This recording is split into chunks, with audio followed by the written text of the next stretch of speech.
कुछ दिन ध्यान में जी लगता है, फिर कुछ दिन पूजा और भजन चलता है, लेकिन एकाग्रता कहीं भी नहीं होती। अपनी इस स्थिति से परेशान हूं, कृपा कर मुझे साधे। मन का स्वभाव ऐसा, न यहां लगता न वहां लगता। मन का स्वभाव है द्वंद्व।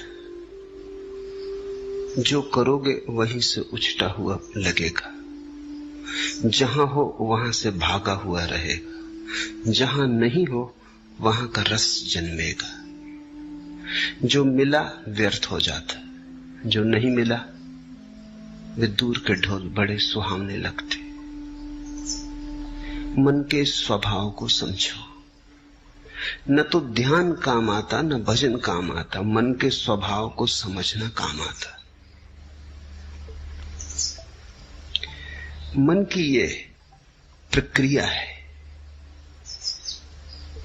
पद मिल जाए तो असंतुष्ट, पद न मिले तो असंतुष्ट, पद न मिले तो पीड़ा, पद मिल जाए तो व्यर्थता का बोध। गरीब रोता अमीर नहीं, अमीर रोता कि अमीर हो गया, अब क्या करूं। जो भी तुम्हारे पास है वो पास होने के कारण ही दो कौड़ी का हो जाता है, और जो तुमसे बहुत दूर है, दूर होने के कारण ही उसका बुलावा मालूम होता है। मन के इस आधारभूत जाल को समझो, इसे पहचानो। ये ध्यान और भजन का ही सवाल नहीं है। भोजन करो तो मन में उपवास का रस उमगता है कि पता नहीं उपवास करने वाले न मालूम किस गहन शांति और आनंद को उपलब्ध हो रहे हो। उपवास करो तो भोजन की याद आती है। जीवन के प्रत्येक पल तुम ऐसा ही पाओगे। बाग में लगता नहीं, सहरा से घबराता है जी। अब कहां ले जाके बैठे ऐसे दीवाने को हम। बगीचे में बिठाओ तो लगता नहीं, मरुस्थल में ले जाओ तो घबराता है। बाग में लगता नहीं, सहरा से घबराता है जी। अब कहां ले जाके बैठे ऐसे दीवाने को हम।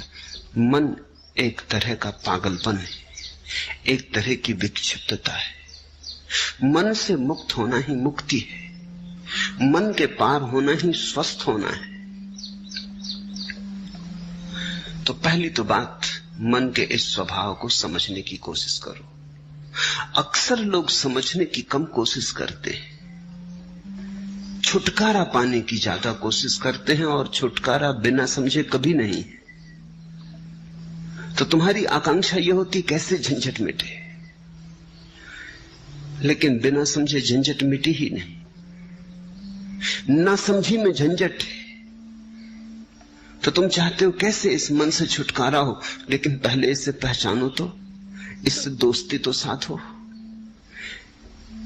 इससे परिचय तो बनाओ, इसके कोने कांतर तो खोजो।